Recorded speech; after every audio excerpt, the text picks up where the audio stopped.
Only one word, Rosie, penetrated the fog choking his brain. Rosie. Was she back? The tightness in his chest loosened a little. His body shook with his shallow, gasping breaths. This far back in the shadows of the booth, no one noticed his distress.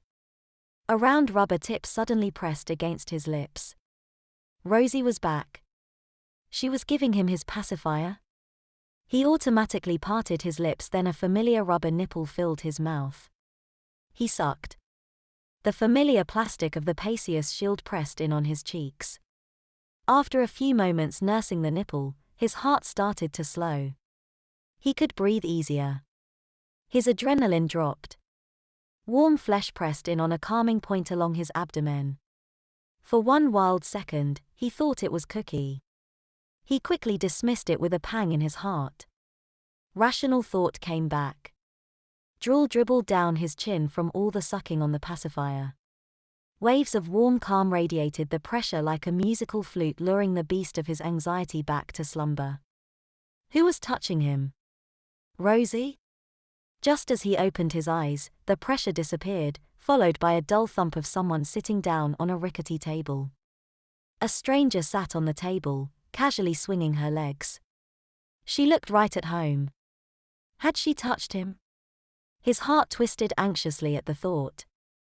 There was no way she could have pulled away, made it all the way to the table, and sat down in the few seconds it took for his eyes to open. That was not possible. She'd have to be supernaturally fast. His adrenaline spiked back up. His diaper grew warm as he peed again. A gurgle rumbled in his tummy, but he took no notice.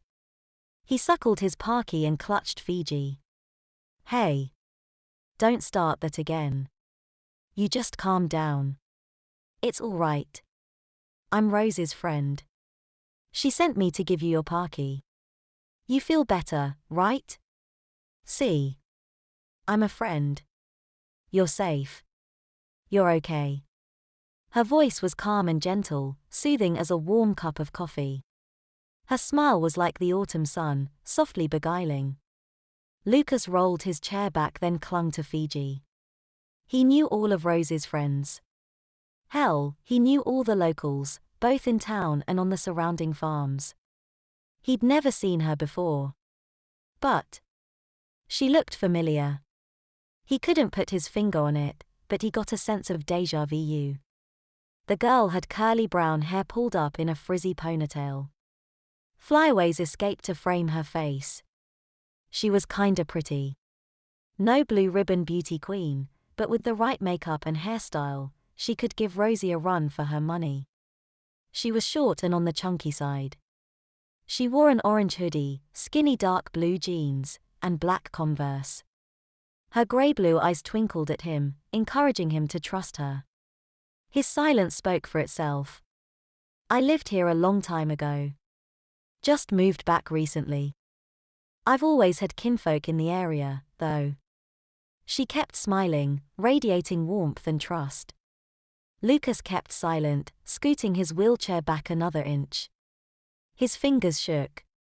Where was his rotten cousin? Rosie handled people so much better than he did. He never knew what to say. His brain froze up, went numb. When he did manage to open his mouth, something awkward and stupid usually fell out. Then everyone looked at him like he was an idiot. It made him feel even more uncomfortable, so he rarely spoke out. That's why he had no friends of his own. He had a few acquaintances, people he talked to at school. They were terrified of Rosie. The upside to having the school bully for a cousin was nobody messed with him. The downside was the kind of people open to being friends with him were afraid to get close. Rosie's reputation scared them off. The result was Lucas alone much of the time. Sometimes he hung out with Rosie and her friends. They were all seniors, like Lucas was, and they ruled the small, rural high school with an iron fist. Lucas stared at the girl. Something just felt off. Rosie had to know her somehow, since she'd given the girl his pacifier. Still, sending his pacifier back was uncharacteristically thoughtful of Rosie. giving his pacifier back to prevent a panic attack that landed him in the ER and landed Rosie in trouble. Now that was more along his cousin's line of thinking. I like your bear. He hugged Fiji, squishing the tie-dyed plushie almost in half. He hated talking with strangers. What should he say? What should he do? Say nothing and look like an idiot, or open his mouth and still come off as a moron? Oh, he just wanted her to go away. His sucking on his parkie picked up pace. She was being nice so far. Rosie's friends were usually nice to him, in a pitying sort of way. They usually made Rosie be nice to him, too. This girl had complimented him. That, he could handle. T-Tank YU. He lisped softly around the rubber nipple filling his mouth. He sounded like a scared toddler.